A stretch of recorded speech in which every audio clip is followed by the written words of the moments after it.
In the 1930s, President Franklin Delano Roosevelt addressed the nation through a series of radio broadcasts known as the Fireside Chats.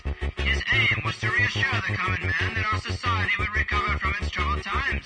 But we're far from 1930, and I deal with a different kind of fire. For a new era of worldly frustration, we offer a fresh conversation.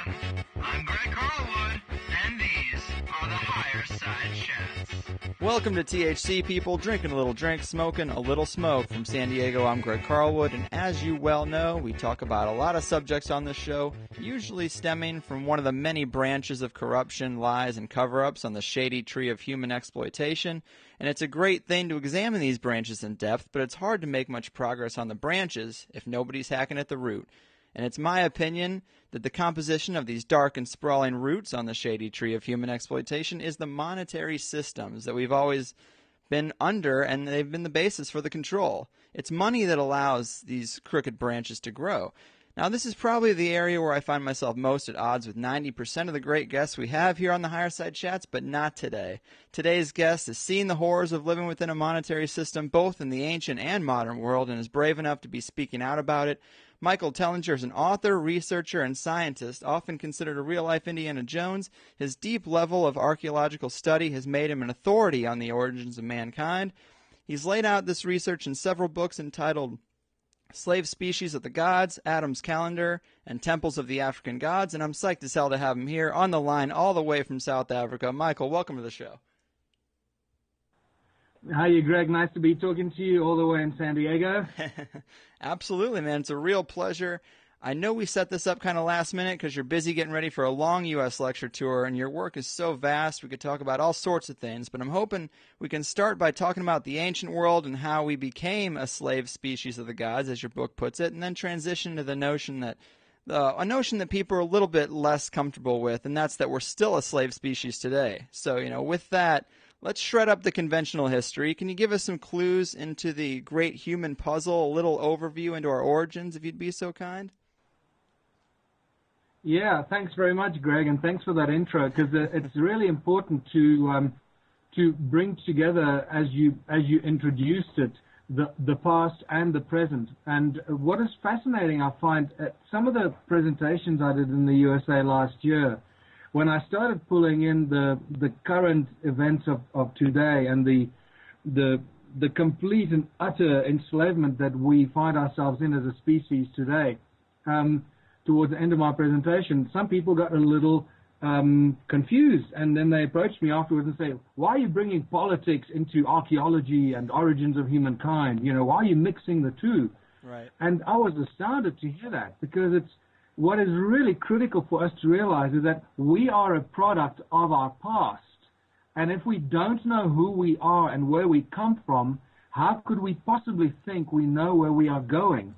And that might not make sense to some people now, but believe me, by the time you've gone through this body of information, especially what I'm going to discuss with you today about the origins of humankind that we find here in South Africa and in Southern Africa, there can be no more guessing or doubt about that. We present physical and scientific evidence.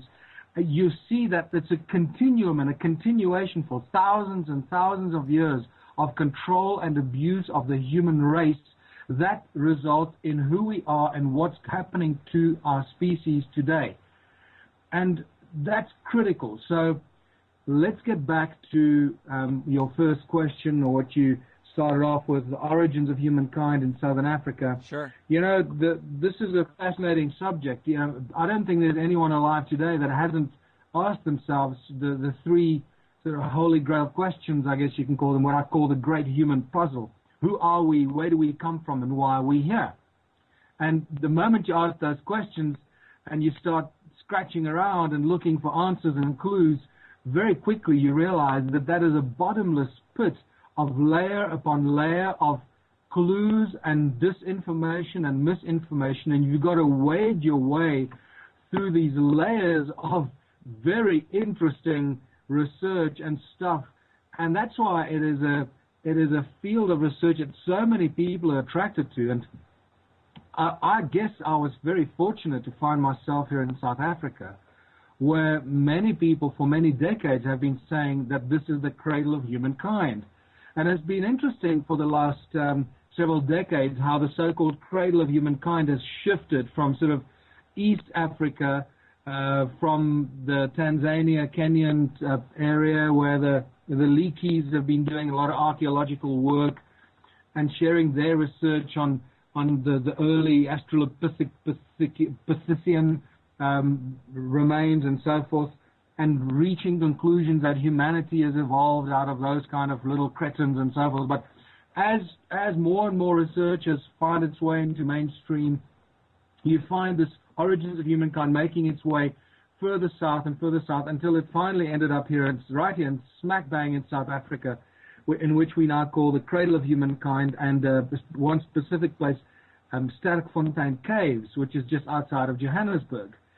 The only problem with the Sterkfontein Caves, just like with all the other archaeological digs and these conclusions that they reach, in which they very strongly promote the sort of evolutionary process from ape to human, there are no evidential intermediary steps. There is no missing link.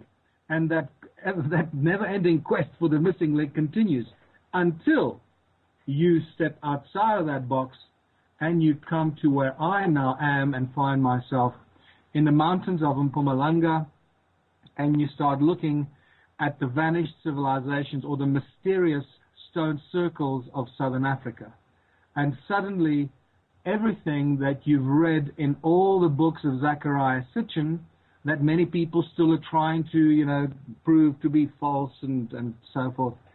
And once you realize that I've now presented the physical evidence of what Zechariah Sitchin has been writing about for 40 years, 50 years before he died, and the texts of the Sumerian clay tablets and the translations that speak about the Abzu and the great gold mining empire of the Sumerian entity Enki that established this vast gold mining empire in this place called the Abzu, and you start connecting the dots, you realize that this is it. We have found, and I present the physical evidence of the Abzu, irrefutable evidence of gold mining, stone tools and artifacts that go back way over 200,000 years, and I think we close the loop of any speculation or hesitation that this must be what the Sumerian tablets refer to as the gold mining empire of the so-called Anunnaki. And once you get into the Sumerian tablets, you realize that that's really what they deal with. They deal with the Anunnaki gods, these beings that arrived from some distant planet. There's still much speculation as to what the planet was called. Some people call it Nibiru. Zechariah Sitchin calls it Nibiru in all his work. The Anunnaki gods, the gods of heaven and earth, and therefore Sitchin calls them the Anunnaki, as in un in heaven and ki being earth. So the Anunnaki, the gods of heaven and earth, that came to earth looking for gold, and they found it in huge quantities right here in southern Africa. So that's really what I present, and it just grows into a beautiful story the deeper you dig. Yeah, I mean, it is fascinating to think back. The first time I'd heard about this material, I started thinking about just our culture in general, the worship of gold, which is just so odd. Even in the ancient world, everything being made of gold, and it goes today. Like, everybody's talking about dumping your U.S. currencies or your Western currencies to get into gold, because gold is where the real value is. And it's really no different than another, element or another thing you would pull out of the ground. But maybe this this fascination with gold comes from an ancient teacher like the Anunnaki. Yeah, it's critical to also draw a distinction between these Anunnaki, or the gods of ancient times, and all our ancient texts, which includes the Bible, the Quran, and all the Hebrew writings, from the Mahabharata, the Vedas, and the Mayan texts. They all talk about the gods. All ancient cultures talk about our ancestry, the human ancestry, coming from the stars, that our ancestors came from the stars, that the gods came down from the sky and created the humans. Now, every single ancient culture talks about that. We have somehow been taught, and slowly but surely over a few hundred years been told that that's all a bunch of nonsense, and that we know exactly how this human race came to be.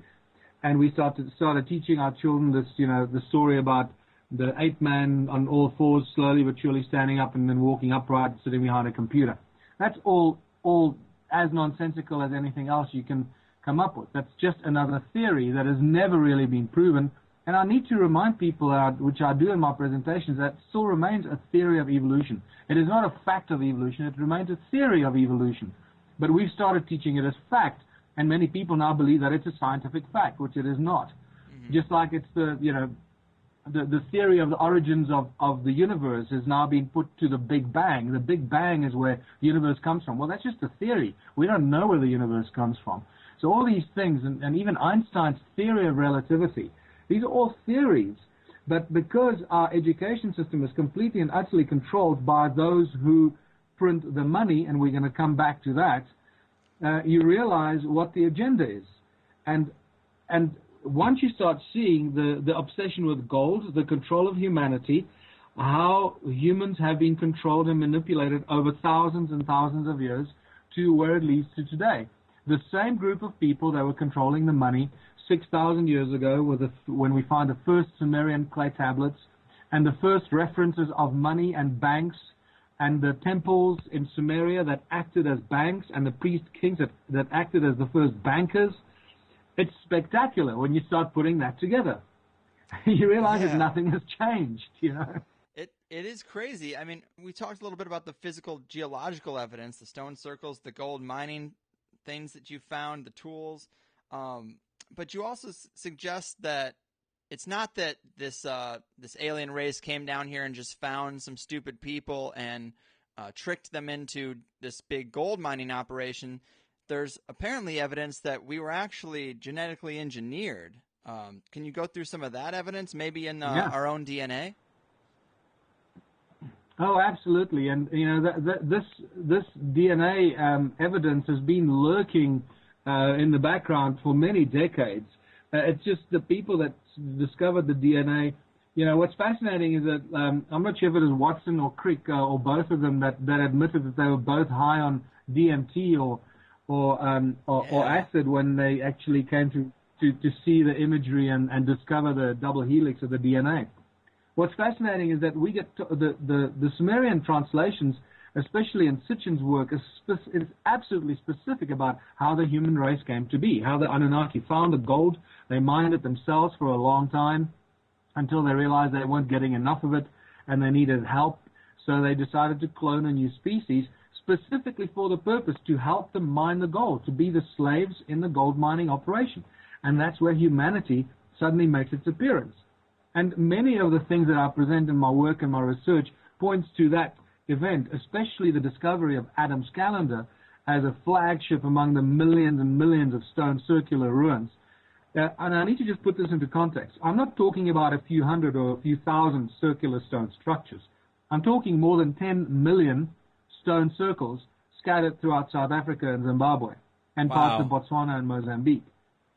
More than 10 million. In fact, in the latest few lectures I've been talking about, there's probably closer to 20 million based on my latest sort of gut feel after I sort of did a first analysis calculation, and I was trying to be as scientific about it as I could, using averages and averaging it from a small number of ruins per hectare, then take it out to a square kilometer, and larger, getting averages, and then averaging it out over the whole area that I've find these stone circles throughout Southern Africa. It adds up to more than 10 million. Now, that immediately tells us that there's a vanished civilization that we know absolutely nothing about. We can't deny it anymore. Right. And so this connects us to the fact that, there are more than 75,000 gold mines discovered just around one little town of Leidenburg, which is about 50 miles from where I live. And if you start extrapolating that to many of the other mines that I've discovered and spoken to people making discoveries, of ancient gold mines in the 20s and 30s already in South Africa, you start extrapolating that we got millions of gold mines, vanished, gold mines that no longer can be seen And every now and then we accidentally stumble upon these gold mines. One such example, I must tell you, was in the early 70s when the father of the guy that actually is our legal advisor, Raymond Dix, his father worked for the mining industry on the West Strand in a town called Carltonville. All the early gold mines in the 60s and 70s, that's where they arose in South Africa, and a lot of the global gold came from that area. I grew up in those areas on the gold fields, and they actually called gold fields, believe it or not. And he told me that one day they went into a sinkhole. The Carltonville area is a sinkhole, sort of well known for its sinkholes, and they just suddenly appear out of nowhere, and houses disappear, and tennis courts, and people disappear into the sinkholes, and it used to be a very unsafe area at one stage, and especially when I was growing up there in the late 60s and throughout the 70s. And Raymond's father told me that in the early 70s he was part of this rescue team who were really well trained, well equipped to go down underground into the mines and rescue miners if they are trapped or if there are fires or whatever. And they were messing around, testing their equipment, and they went down into one of these sinkholes about 20 meters deep. So it would make about 60 feet deep. And at the bottom of it, they found one of the sides was caved in. They cleared it out and made their way into what they found to be a tunnel that was perfectly paved with these perfect bricks or paving stones all the way around.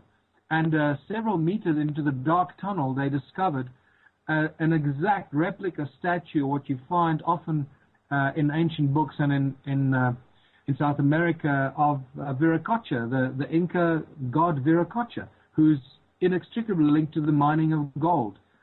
So that is just incredible. I also present the physical evidence that you can link every ancient civilization, from the Sumerians, the Phoenicians, the Romans, the Greeks, the Hindu Dravidians from southern India and Sri Lanka, to the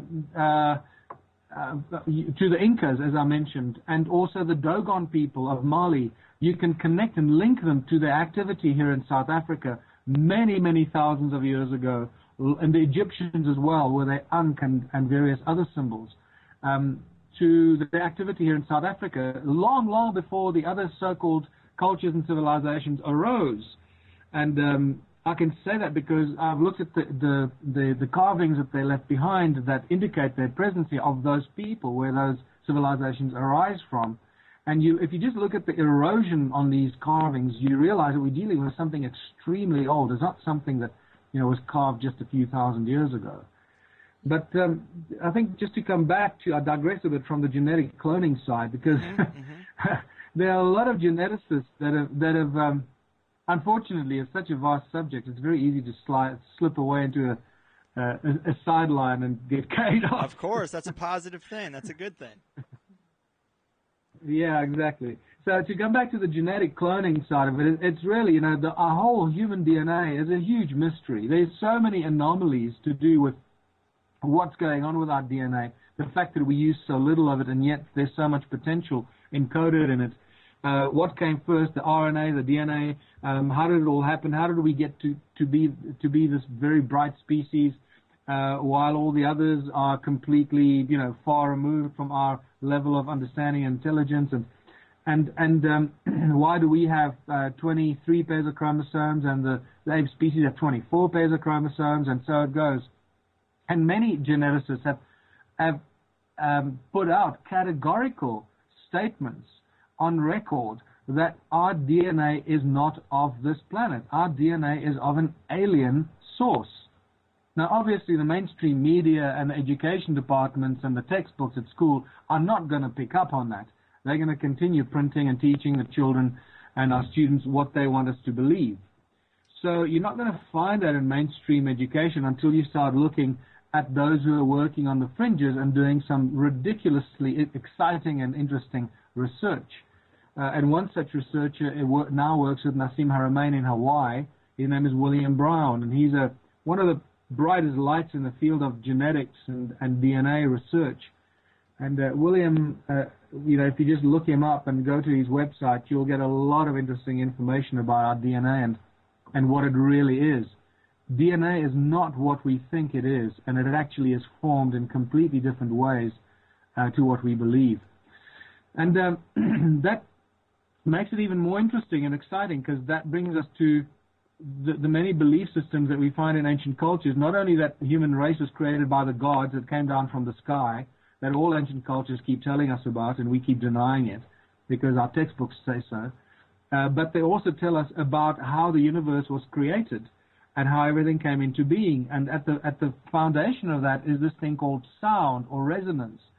And that's fantastic, because you start seeing very important breakthroughs in some of the leading scientific research, especially also Nassim Haramein with his resonance project, and more breakthrough research, like, for example, even nerve endings, share their information with the nerves, and the synapses that in our brains are actually, information gets transferred via sound waves and sound patterns.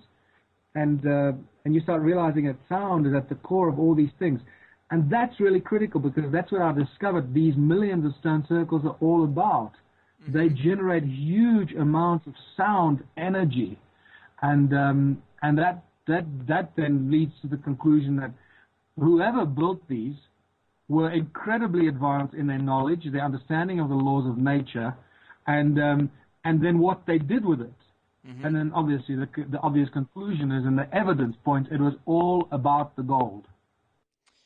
Yeah, I mean, let's talk about the, you mentioned sound a little bit. You've put a lot of emphasis on the power of sound and resonance in some of your speeches, and it seems like most of the knowledge that our ancestors had, whether you're talking about this sound technology or the flower of life knowledge or the things that they've embedded in some of the ancient symbols, a lot of that's been lost or gone underground. But can you tell us a bit about about sound and what you've discovered about it? I mean, you seem to consider it a lost energy system.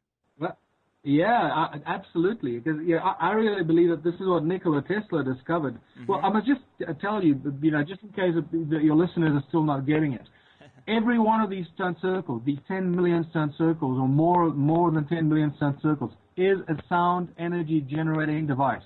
Okay? There's no doubt about it. There's scientific measurements. And each one resonates at very, very high sound frequency in the gigahertz. The lowest we've measured, this is the lowest, is around 10 gigahertz. Now, this is insane. You don't measure sound frequencies in the gigahertz in nature. It just doesn't happen, right? Remember that our hearing only goes up to about 16,000 hertz. Right. So, the gigahertz is way up there. It's extremely high frequencies with extremely high energies. The higher the frequency, the higher the energy. So as a result of these very high sound frequencies that these stone circles vibrate at, they generate huge amounts of electromagnetic energy and electromagnetic fields that we've also measured. So this is not just speculation. This is scientifically measured, proven, and shown in the work that I've done. And so we've got free energy devices sitting here staring us in the face, and we don't know how to use them. Except I believe this is exactly what Nikola Tesla found when he built his Tesla Tower on Long Island in 1902 or 1903, whenever it was. And I believe he actually discovered the sound frequency and the resonance of planet Earth and was able to tap into it and then convert that sound energy to his radiant or his non-lethal form of energy that he could beam anywhere around the world and could put to use, whether it was in airplanes or ships or cars or lights or whatever, without killing anyone. And that's why it was removed from the face of the earth, because you couldn't charge for it, and J.P. Morgan obviously wanted to make sure he could charge people for the electricity that Tesla developed. So you start seeing the layers of deception and control creeping in here and crawling in here. And I've been asked on several occasions I'm lying, I've been asked on 2 occasions to appear on Ancient Aliens, on the TV show Ancient Aliens. Yeah. And after about a month of talking to the producers of Ancient Aliens, suddenly I get an email saying, sorry, we'll no longer be interviewing you. And I've been wondering about why that is. And it suddenly hit me that, most of what they talk about on Ancient Aliens is really exciting and interesting information, and it has incredible discoveries and so forth. But when you get to showing physical evidence of ancient sites that actually are energy generating devices that still give us energy, that cannot be denied, we show it scientifically, that changes the game completely, doesn't it? It does. Yes, it really does. And it's no longer speculation. It's no longer maybe it was, or maybe they were doing that with it, because now we know exactly what they were doing. And my gut feel is that, remember, the History Channel is still controlled by the same Illuminati families that run the global media syndicate, and they sort of drip feed the information to the mainstream and to the global populace. And I think that telling the global people that we're sitting on 10 million free energy generating devices in South Africa, and they're not just here. I found them all over the world. In fact, Area 51 has got a bunch of them as well. Once that information gets out there, that's not going to be good for those who control the energy grid and the enslavement of the human race through controlling the energy supply. Well, let's talk about how did the situation change? You have the Anunnaki here. You have a slave race of humans that have been engineered. Was there a rebellion? What happened to the Anunnaki? Did they leave, or did they just go into the shadows? Very important question, and a very, very question that doesn't really have very clear answers. The big let's move backwards. What is happening with the gold today? It seems like there is no gold on Earth. All the gold's missing, right? Right. Think about what's going on with the gold. All the countries that are suddenly looking for gold from the United States or deposited with the USA. Germany last year was looking for their gold and were told, sorry, we don't have your gold. I think it was about 3,500 tons of gold that Germany had deposited with the USA, and that gold is gone. Brazil wanted its gold. They were told, we don't have your gold. Venezuela, Chavez wanted his gold. And, why do you think the Western leadership was so vehemently opposed to Hugo Chavez, who was a darling of the people in Venezuela? Because he was completely opposed to the draconian control of the people by the rest of the global powers, and he was moving in an opposite direction. So of course they didn't like him. Mm-hmm. and then so the gold is a big question. What's interesting, this is just what came up the other day in one of my presentations, is when you spell the word gold, if you take the L out of gold, you get God. And L, as in E-L, is shortened version of the Elohim, the gods of the Bible. Remember, the gods of the Bible, Elohim is a plural, so it's always the gods, never the singular God, as it was incorrectly translated or manipulated into incorrect translation. So you start realizing that even in some of the encoded language that we use, there's a very interesting crossover. And this might sound like a silly little remark that I'm making. Let me reassure you, this is not a silly little sideline issue. This is deeply encoded, numeric, energetic structure that is encoded into our language that we are completely unaware of. And that is directly connected to the so-called Tower of Babel incident, where the gods said, let us go down and confuse their language, because if they can do this, they can become like us. It has nothing to do with changing the people's languages so that they can't understand each other. It's got everything to do with manipulating the energetic effect of the letters and that make up the words, so that they lose their meaning and their power to actually manifest matter throughout the sound frequencies that they generate. I know I'm going a little over the top here, but let me tell you, this is why this research is so mind-blowingly exciting, because it takes you down these weird channels of research that you never imagined you'd go into, and discover this whole new vast volume of research into energy fields and sound frequency and manifestation and vortexes and the vacuum and quantum physics and metaphysics and so forth, and you realize it's all connected. So, right. Where's the gold? Yeah, where is the gold? Where's the gold?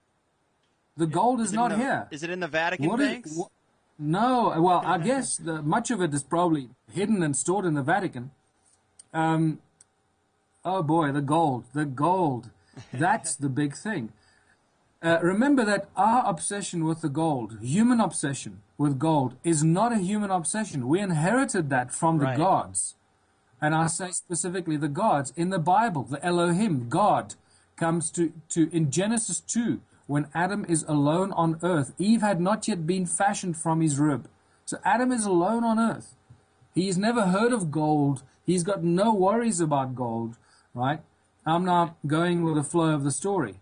And God comes to Adam, and it's God, or the Elohim, the gods, that bring up the matter of gold. They tell Adam about this land called Havilah, where the land is good, the water is good, and by the way, there is gold. So it's critical to realize that humans were not the ones that found the obsession with gold. We inherited it from the gods. And that becomes very critical when you start reading the ancient records from 500 years ago. Well, not ancient, just the other day, when the conquistadors and the thugs from Europe started conquering the native people of the world under the control of the Vatican. And they started arriving in the Americas and Africa and India, Asia. Wherever they arrived, they found the native populations had vast amounts of gold. Isn't that fascinating? It is. It's really, really strange. I mean, do you think that the Anunnaki and somehow in the shadows is still picking up shipments of gold? Absolutely. There's no doubt about it. Really? And no doubt about it. And that the gold is still leaving this planet. It's not here. It's not on this planet. It's going off planet. And just because it's not on the 8 o'clock news and you're not seeing it on CNN doesn't mean it's not happening. Remember that if NASA did a launch of the space shuttle and they didn't show it on TV, nobody would know about it. That's true, man. It's that simple. It really is. And this kind of touches on, the famous David Icke stuff, that the global elite are descendants of the Anunnaki. And I've always thought, motivation-wise, what is the motivation for some of these global elite to keep going to meetings, to keep controlling the population? Because if I had $1 billion in the bank, I wouldn't give a fuck what anybody else did. I would just secure my own freedom, hole up, and do my own thing. But these people are still basically working a 9 to 5, and there's got to be a motivation behind that. It's all about total control. It's all about total and absolute control of the human race. And this is where it comes to where we are today. So it started out with the Anunnaki arriving here some 500,000 years ago. I don't know. Those numbers are very fuzzy, so don't take it don't stick to it too exactly. Mm-hmm. And at around 300,000 years ago, and that seems to be reasonably accurate, at about 300,000 years ago, although there are various periods during which they seem to have created different types of beings. So that becomes fuzzy again. But at around 300,000 years ago, we see the sudden appearance of Homo sapiens, or the species that we seem to belong to today. There weren't many races. There was one race. Okay, so that becomes another huge question. Well, where do the different race groups come from if we all come from the same seed? That's a huge problem. Okay, I'll ask any geneticist that's really looked into this. That's a big problem. Where the different race groups come from, and the Anunnaki created this new species, and this is, by the way, where Adam's calendar comes in. That was discovered by Johann Heine, my initial colleague in the research into the stone circles. Johann Heine rediscovered Adam's calendar, which I called it Adam's calendar after I started researching it, in 2003 by accident. And later I discovered that it's an ancient site known by the African shaman, especially the famous Zulu shaman Credo Mutwa, who is probably the preeminent shaman in Africa, one of the most important knowledge keepers of African and human history.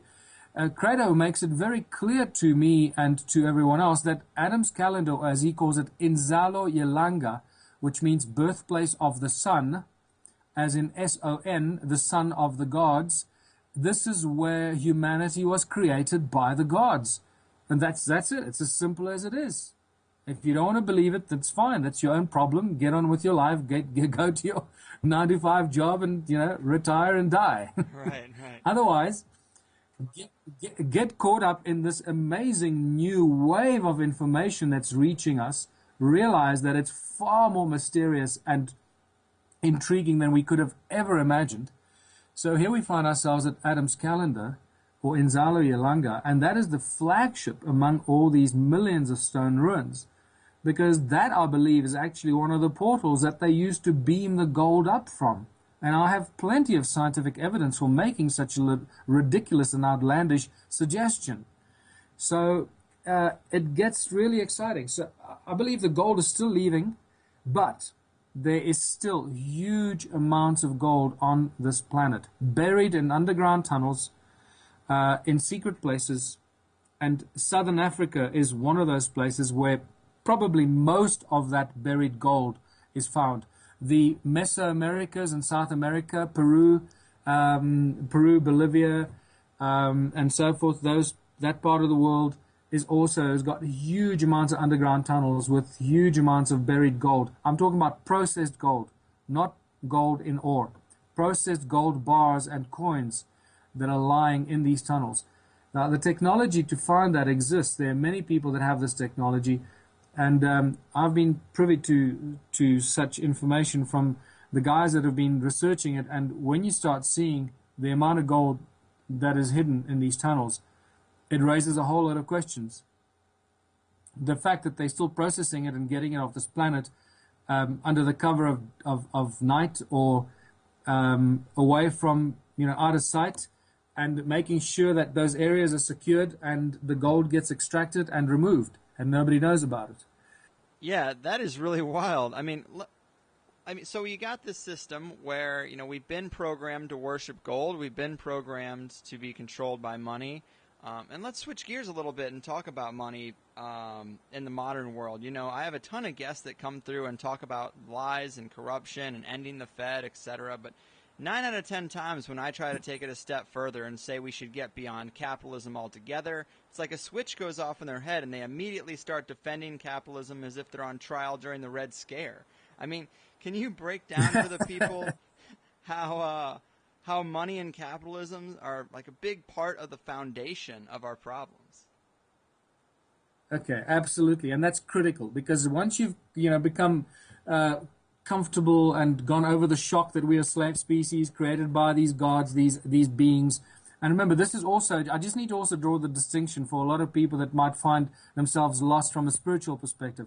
This is where you draw the very clear distinction between God with a big G, or the divine creative force behind the universe and all the beautiful things in it. The divine creation, if you want to call it that, the God, which I call the God with a big G. And I also have a feeling that this is where the Freemasons actually get the big G in their symbol, the grand architect or the great architect. I believe that they're actually referring to a similar kind of entity, or the sound, the Om, the Aum, or the Word of God, right, that created the universe and all things in it. And you draw a big distinction between the God with a big G and the gods with a small g, the gods of the Bible that you most come into contact with, and the gods that we read about in all ancient cultures that just were advanced beings from another planet, and probably many other planets that came to Earth, found gold, manipulated their way, abused a species that they created for their own benefit, and created all these rules and regulations so that they could carry on controlling the people and the beings that they created. All the time knowing and being very acutely aware of what we have been told in great detail for more than 50 years now by Star Trek. And if your listeners don't know this yet, most of the stuff you ever see in Star Trek is accurate and true. Yeah.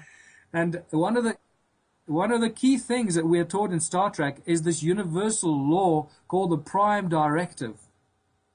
Now, I talk quite a great deal about this in my sort of full-day workshops, because it's critical to start pulling all these things together and understanding how the manipulation of the human race is taking place today, and that the Prime Directive is being used and abused and manipulated to the benefit of those who are the manipulators of the human race, with a full understanding by them that if they cross the Prime Directive, if they do not abide by it, it will cause their own demise. And this is critical information that I'm sharing with you here, because once you start understanding the resonance, the morphogenic field, the way that the entire universe and everything in creation vibrates in sympathetic harmony, once you realize that, you realize that anything that that contradicts that is not in sympathetic harmony, that is not in resonance, that is in dissonance, will cause its own destruction and demise. I don't know if it's making sense to you. No, yes, it is.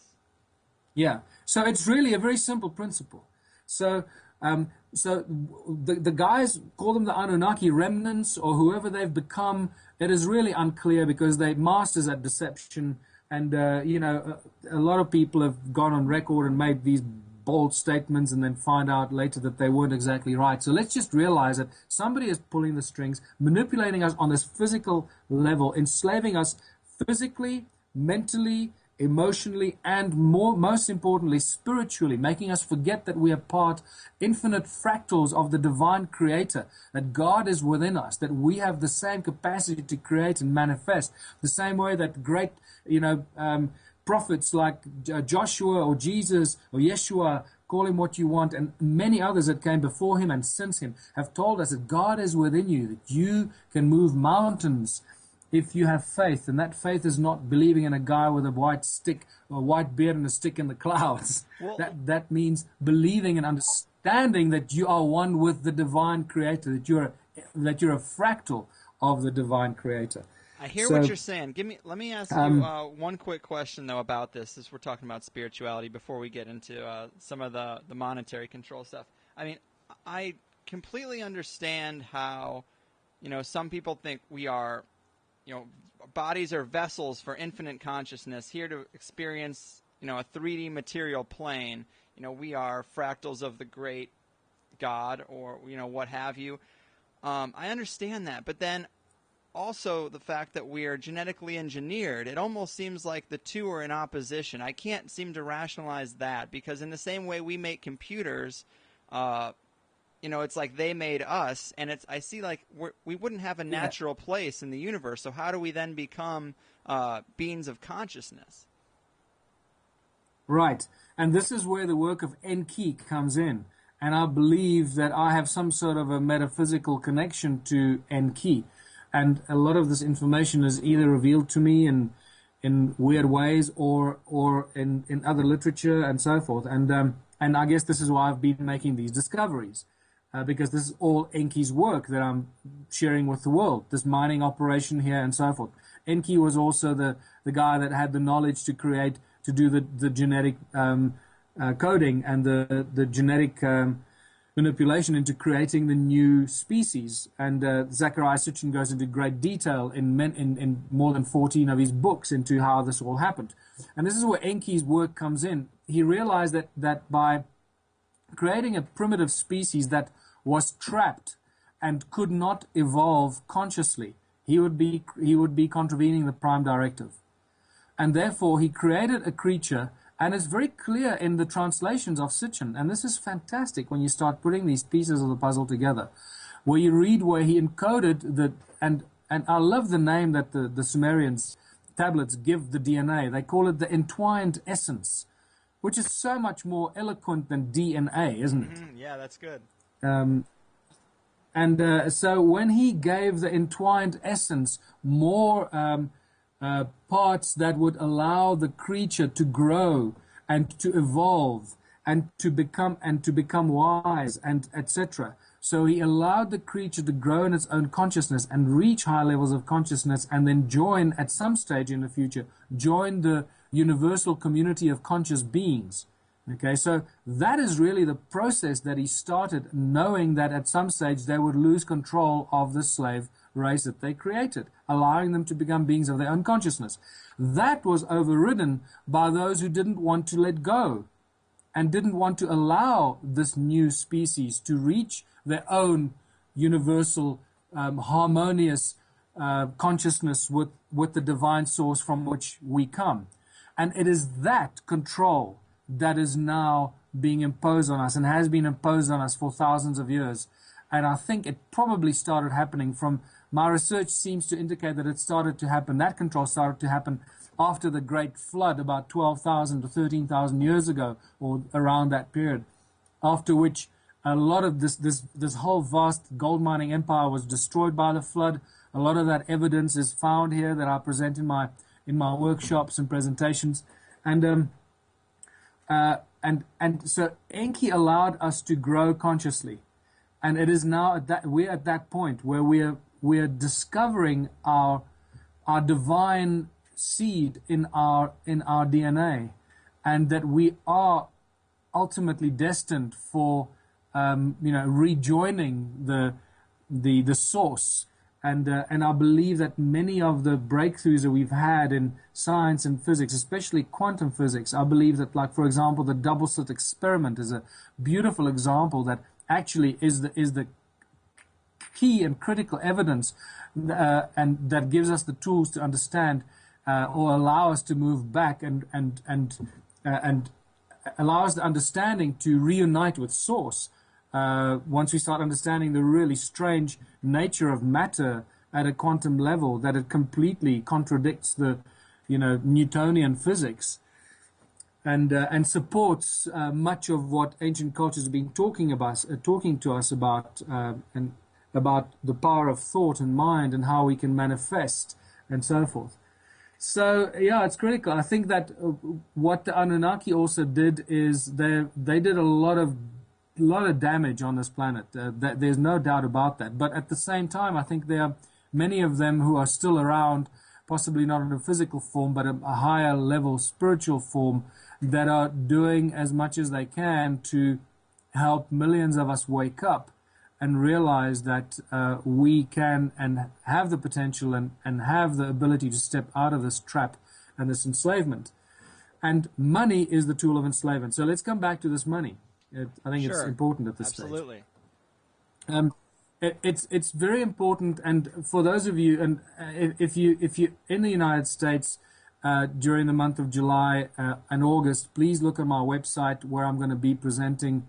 I've got 16 or 18 venues mostly in sort of western United States and the South, and come and look at one of our presentations to get a better perspective of what I'm talking about. But money is not what people think. Okay, the entire global monetary system was created by the Anunnaki and given to the Sumerian priest kings. When you read the Sumerian tablets, there is no mention of money at all among the Anunnaki or the Anunna gods. The only time money comes into question is when they talk and deal with human beings. Suddenly money appears. And it is very clear now from our research that the first money appeared shortly after the flood.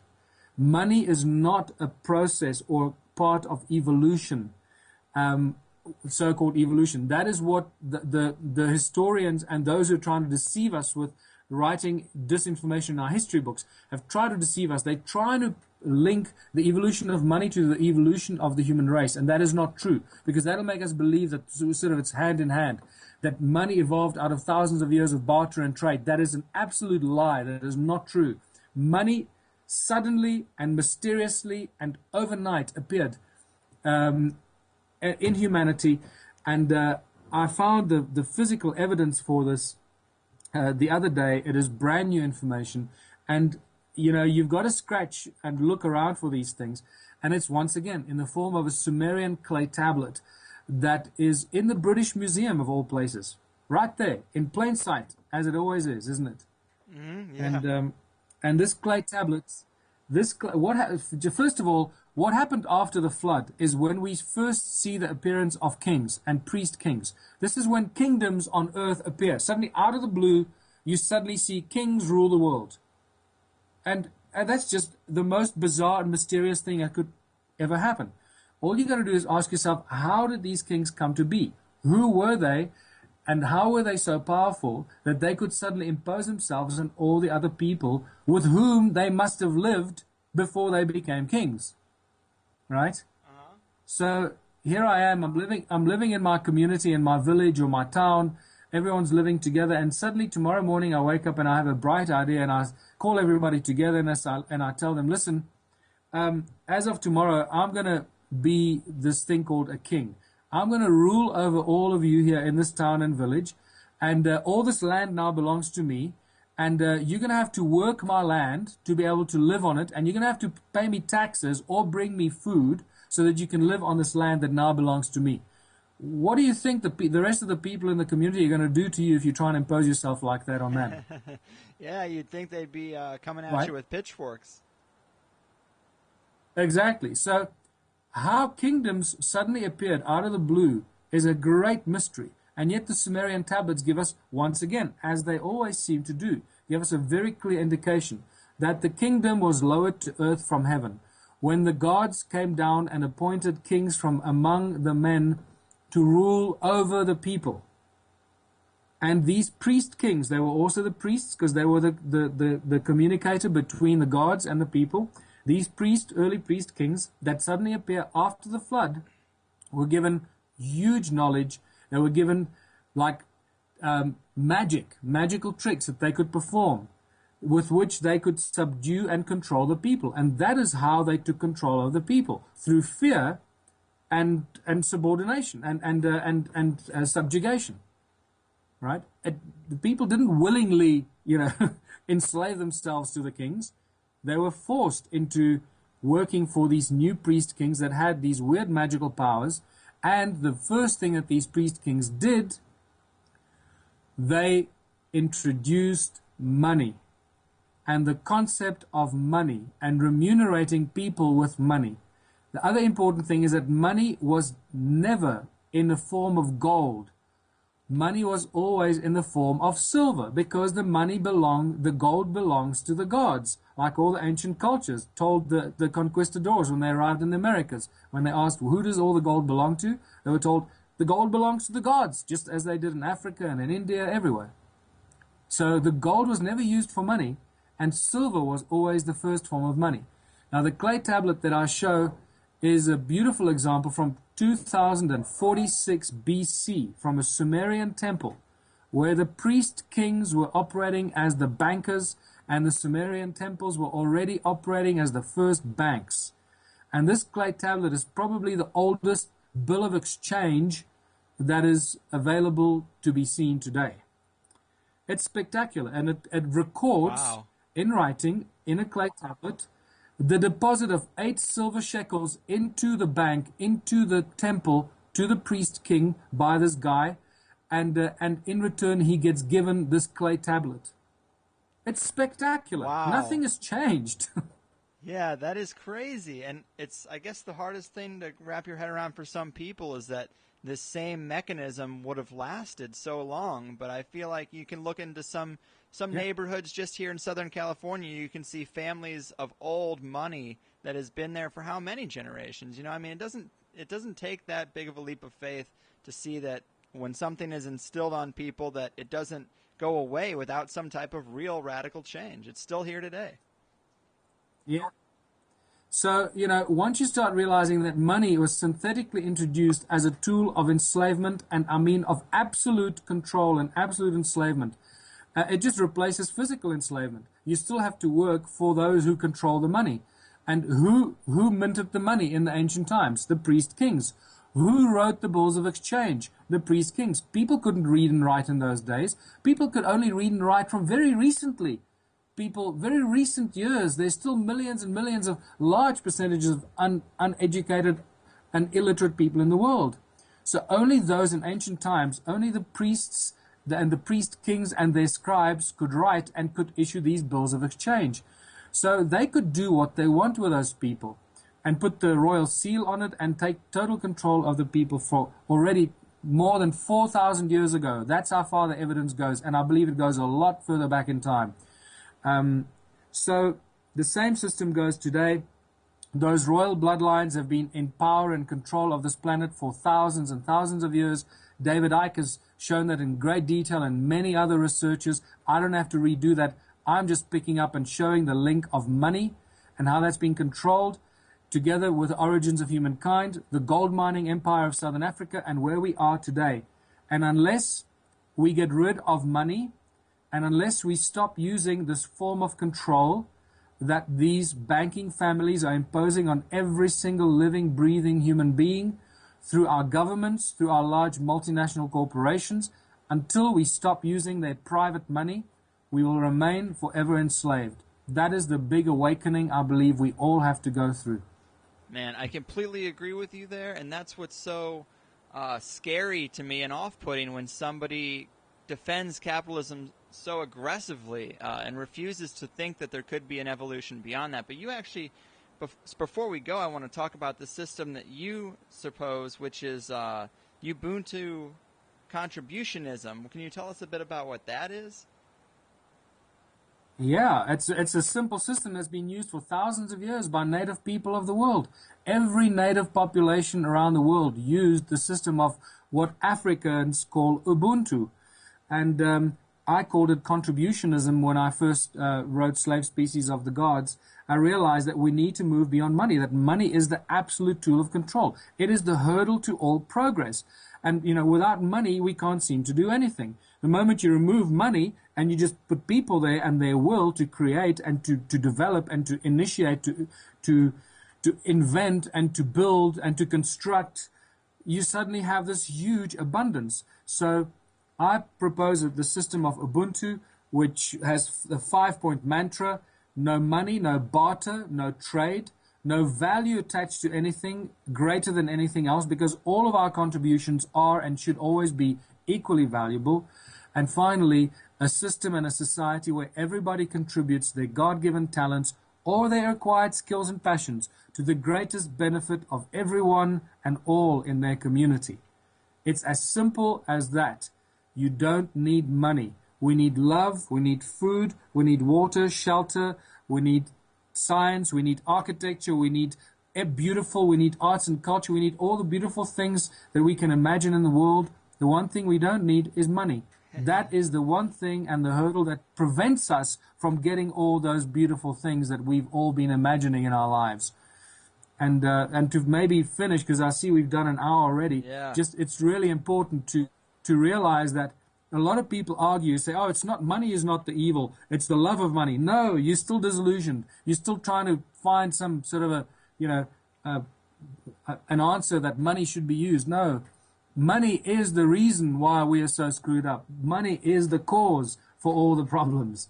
It's the presence of money. It's the mere presence of money that creates all the problems. The moment you remove money, all our problems, the crime, the greed, the gluttony, the 7 deadly sins, the envy, all that disappears. No hoarding. You don't have to worry about anything because everything is available to everyone all the time. Now, in my new book, which is about to be released probably in the next week or two, hopefully before I go to the USA, it'll be released as an ebook first, so check out my website for that. In there, I'll go into great detail about the history of this, how it all connects, and how we should start moving and thinking about moving into these Ubuntu communities that work without money and creating abundance on every level of human endeavor. Man, that is awesome. And that book in particular is something I definitely would like to get my hands on. I mean, this is something that I've been preaching for a while, and I face so much resistance in talking about the fact that money is the problem. And one of the biggest points of resistance, if we can say a few more things before we go, is that a lot of people would argue that we don't have the technology or resources to have unlimited energy, water, and food for everyone on the planet, and that money is an artificial barrier between people and resources, which is a necessary evil to manage those resources. But what would you say to those people? That's just a fallacy? It's absolute hogwash. They don't know what they're talking about. They're just regurgitating the propaganda they hear on the news or read in the papers. It's absolutely insane. We live on a planet of abundance. Abundance. I mean, there are people that grow enough food in 6 square meters to feed a whole family for a whole year. There are examples of abundance around us. But unfortunately, those examples are never shown. They are suppressed. People are prevented from growing their own food. Some places in the world, you're not allowed to grow your own food anymore. Monsanto is destroying our natural crops and our Eden seeds, if you can call them that, so they can control the food supply. It's all about absolute control of the human race so that we can continue being enslaved. We live on a planet of abundance. The moment you start working, stop spending 90% of your energy chasing money, because at the end of the day, that's what 90% of the global population does. From the moment we open our eyes to the moment we go to bed, we are doing something that is going to bring us money so we can pay the rent, pay the mortgage, pay the electricity, buy the bread and the milk, and somehow survive until the end of the month and then do it all over again. That is not why we were brought into this planet. That is how we were enslaved to live on this planet.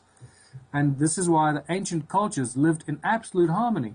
When the conquistadors came to America, there was no hunger, there was no poverty. People had as much food as they wanted to create for themselves. In Africa, people lived in abundant communities of absolute abundance. There was no starvation, there was no homelessness, there was no begging on the streets. That's a Western capitalist construct that has just completely destroyed the planet. And I know that a lot of people struggle with this. You know, we are so poisoned by capitalism that we forget to look at how it totally and utterly controls our lives. And I think one of the biggest things, when you talk to people about a world without money, they associate money with wealth and having stuff. So they think that a lack of money means poverty and starvation. No. It's completely the opposite. A world without money means a world without obstacles and hurdles to progress. It means that when everybody wakes up in the morning, they live in a place they choose to live. They do what they choose to do because that is what they are best at. That's their natural talents with which they contribute towards the greater welfare of their own community. And therefore they are well respected and loved by the people in the community and not, envied or whatever. And they spend very little time and energy on chasing money because there's no money to chase. In the Ubuntu communities, I call this a labor of love. There are no jobs, there are no careers. You have a labor of love, and that is who you are, and that's what your life is. And you don't have to worry about retiring and saving money so that you can retire, because the communities look after each other, and they look after each other, and there is well-being and there's abundance.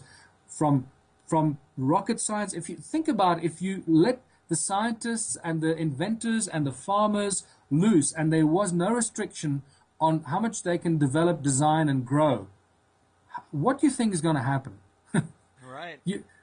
When you start going, when you come to my presentation, I start taking you through this, you realize very quickly that we're going to have to slow down, because if you spend more than, and I work with sacred geometry on some of these models, because it's important to bring sacred geometry into some of these relationships with who we are and how we live on this planet. We need to live within the natural order of things, which is what I call it as well. And this is why you can't screw it up, because we're actually tapping into the natural order of things. So I propose that we only apply our labor of love for the community that you choose to live in for 3 hours a day. So whether you're a rocket scientist and you're building rockets or developing free energy, levitation devices, to being a farmer and developing the most amazing ways to grow food hydroponically, or whichever way, abundance beyond belief, whether you're a shoemaker or a builder or designing new technology to build dwellings or purifying water, there are millions and millions of labors of love that people do that, incidentally, in today's society are not financially viable. That's why people don't do them. People don't do things today because they don't want to do them. They don't do stuff, millions of things that we should be doing. We don't do it because it's not financially viable. Not because we don't need it. That's another thing to get our heads out of. There are millions of people that want to do certain things that they know will be good for the community, good for developing or improving this sector or that sector, but they're not allowed to do that because it's not financially viable, or it'll undermine the mining or the energy companies or the oil companies or the drug companies, So you got to slow down. 3 hours a day, I believe, is all that we would have to do, doing our labor of love, what it is you love to do. And then after that, you still got 18 hours a day to do other things you love to do in your own community. I mean, it seems so great. The abundance. Well, yeah. It seems... At the moment, I tell you, Greg, the moment you remove money out the system, it explodes with abundance. That's the most exciting thing that people need to recognize. And it's the fear, unfortunately, it's the fear factor. When you say the word a world without money, people think, oh, poverty, living in starvation, living in caves, going back to the dark ages. No, use your brain, please, people. If you remove money, you're turning it upside down. You're exploding the potential. You're allowing people to develop things that we can't even imagine about developing free energy and ways of life that we can't even dream of it today because we can't allow ourselves to think that far. It is ridiculous. I mean, everybody knows now about the technology of 3D printers, and I mean, if every town had a community center, a library of 3D printers, I don't understand how you would still have a Walmart or need slave labor from overseas when you can make your utensils in this machine. I mean, it's directly opposed to capitalism, and I wonder how. I mean, these things are definitely butting heads. I don't know how they're going to institute 3D printing where you can make things when they're abundant and keep capitalism around. No, well, capitalism is only around because it's controlled by the royal banking bloodlines that have been around for thousands of years. And remember, they make money out of thin air. It's that simple. They just print as much money as they want to print, so they can play this game for as long as they want and for as long as we allow them to. So it's up to us to say, listen, buddy, we're onto you. We know what you're doing. Your time's up. You've had 6,000 years of fun, and that's now coming to an end. And this is why I believe that this 2012 period is truly where we've entered the new age, and where people are waking up rapidly and realizing what's been done to the human race for such a long, long period of time, and standing up and saying, okay, that's it, no more. We've had enough. We're going to take back this planet. We're going to turn it back into the paradise it's supposed to be, and live our lives the way that God, our Creator, intended us to live our lives in abundance, and giving effect and using our God-given talents with which each and every one is born, because that is what we are supposed to do, to use our talents.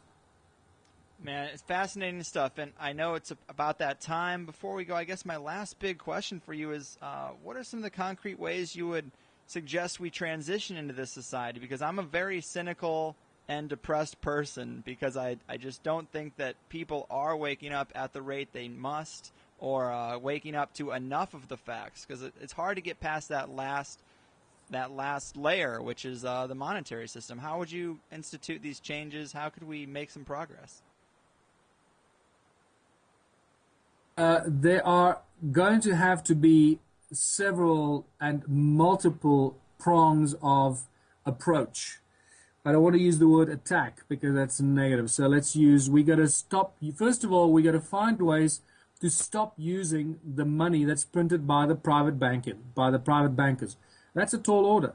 But we're going to start planning an alternative currency system. First of all, we're not going to go from zero to hero overnight. There are going to have to be several transitional steps and stages that we have to go through as a society and different communities to go from complete enslavement by money and capitalism and weaning ourselves off to the point where we don't use money at all and realize that we have abundance beyond our wildest dreams and we don't even think about money.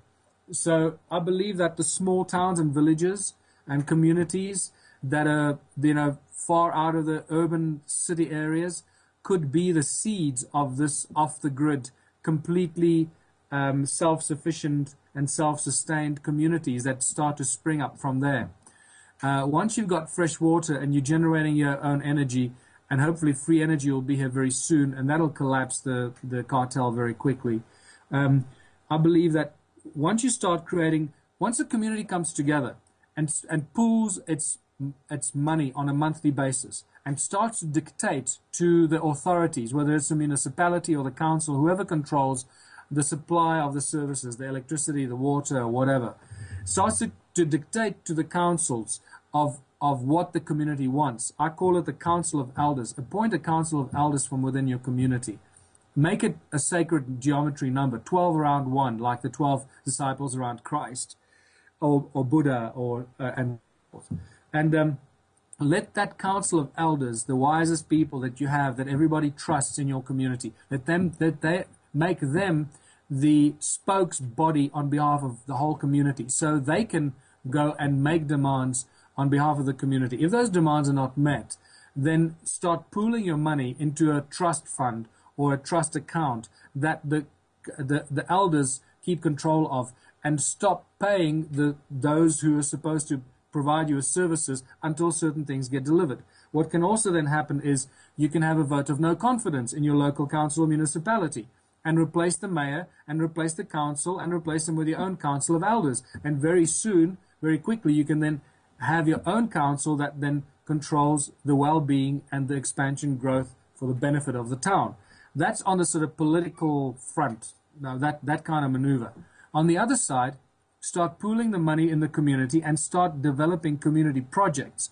Obviously, the obvious important projects, whether it's free energy, food, and water, and everything to do with creating, whether it's building materials and whatever the community can create, and start making that available for a fraction of the cost to those who participate in the community. That's why it's called contributionism, right? You contribute your time and skills, and you get the reward of whatever else that community creates.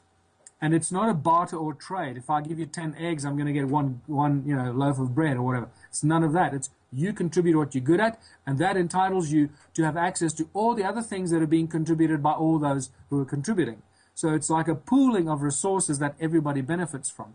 So once your community is created, so much food and bread and cheese and building materials and windows or whatever, you let your mind run wild, right? And you've made that available to everyone in your own community. All the rest of the stuff, because you've got to make a lot more, you make the rest of the stuff available to the people outside your community at a farmer's market or something that you establish, that the neighboring communities will come to and get from you at a much lower cost than they can get it from their own community. The moment you've achieved that, you've created the domino effect. And it's going to become impossible for your neighboring communities to continue operating on a capitalistic system. Their businesses will collapse.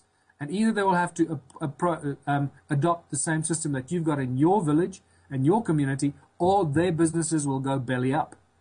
And that is, I believe, the trigger point and the tipping point. And in all truth and reality, I believe it only takes one town or one community with sufficient influence in its surrounding communities to achieve that domino effect. If you start thinking about this, I think it'll become very clear to you. Yeah, man, that's actually great. Some of those ideas are really inspiring. I mean, this has been a real refreshing talk for me. It seems like finding guests that are willing to abandon money are few and far between. There's this mental block where they start to resort to calling me a communist or a socialist, which is stupid because those are still systems of authoritarian leadership and control by money. But that's the program response, so that's what you get. Before we go in, we definitely need to talk a little bit about this big U.S. and Canada tour coming up in just a couple weeks. Tell us what's going on there. You know, where can people get more information? How can people come out to support these ideas and keep these kind of things going? Well, thanks very much, Greg. Yeah, we be leaving for the USA, arriving, doing my first presentation on the 14th of July. That's at the Lightning in a Bottle annual festival in Southern California. And then I go and, if you go onto my website, first of all, michaeltellinger.com, and there you'll see a button. Just click on it and they'll take you to the page and the blog spot with all the information of the tour, with all the venues. We got all the venues in the USA. The major venue, the major event I'm doing is Contact in the Desert at Joshua Tree with some of the biggest names in the sort of field of research. From George Newry will be there as well. Nice. Jim Mars, Graham Hancock, Stephen Greer, David Wilcock, Giorgio Tsoukalos, the founder and presenter of Ancient Aliens. He's going to be there as well. And some other amazing presenters. One of my favorite people that I've met at my first visit to the USA, Celeste Yarnell, who is actually a Hollywood star who was in Star Trek many years ago. And she's going to be speaking there as well. And a host of William Henry and a host of amazing researchers. So check out Contact in the Desert and try and make it to that. I'll be doing 3 presentations there. So a lot of time to get a lot of this information across. And then we'll be doing the following cities. I'll just rattle them off, but you'll see them on my website. We'll be doing Hawaii, where I'm presenting to Nassim Haramein and his research team, all my research on the sound and the energy devices that I've discovered here. that's going to blow their mind. I know once they see what we've got here, it's going to it's a whole new paradigm shift that your brain does, you know. Yeah. So we do Santa Barbara, San Francisco, Sacramento, Portland, Salt Lake City, Las Vegas, and then Contact in the Desert. And then we go to Los Angeles, San Diego, Phoenix, Sedona, Boulder, and then down to Dallas and Austin. And we end up in Chattanooga, Tennessee, before we fly out to a tour of England for another month. So it's crazy. Very cool, man. And I'm definitely hoping to come out in San Diego and see you. Do you have a venue picked? Because it seems like on the website I looked at, there wasn't a venue listed for San Diego. Oh, yeah, no, we have a venue. It's, you know, I find fascinating is that a few of the Freemason halls are offering their halls up for my presentations. I find that fascinating. Yeah. And it just brings you actually, that opens up a whole new debate as to what the original intention of the Freemasons was. And I believe it is not necessarily as dark and sinister as many people would like to make it out to be. So it's fascinating. So in San Diego, I'll be talking at the Scottish Rite Freemason Hall. I don't know what the address is, but it'll be on the website in the next day or two. All right. Very cool, man. Well, it's been awesome. Again, thank you. Keep fighting the good fight. Hopefully we'll catch you on the tour, and we can talk about your new book maybe when you get back home. That'll be awesome. Yeah, my new book will be available as an ebook on my website, hopefully very, very soon. So, yeah, go out and get the ebook, and then the printed version will be out about 2 or 3 months after that, as soon as we can get it printed. Greg, thanks so much. Appreciate it. It's been great chatting to you, my friend. Absolutely. Thank you. Wow, I loved that episode. Michael Tellinger, what an awesome guy. Yeah, I really wanted to help him get the word out about his lecture tour. Please check out his website and see if he'll be stopping anywhere near where you live. I know I'll be attending an SD. You really should check out that roster for Contact in the Desert because that looks ridiculous. Thanks for making it all the way to the end of the show with me, guys. I'm super thankful. I'm getting so many positive emails. I'm sorry if I can't respond to each one, but I still work somewhere 45 hours a week. I'm working on killing that cancer, and that's where Conspiratees comes in. If you like the subjects we talk about, my t-shirt brand, Conspiratees, is available at conspiratees.net and all over the goddamn place. I learned a lot about t-shirts to be able to put these out. I'm running super low on a lot of designs and sizes because I'm trying to get my shop set up so I can do all these shirts by hand, start going to trade shows, get a deal with Hot Topic, and well, you know. But it all takes time and money. You know how it is, 99 problems. But I'm just happy to be alive, I guess. I'll see you next week.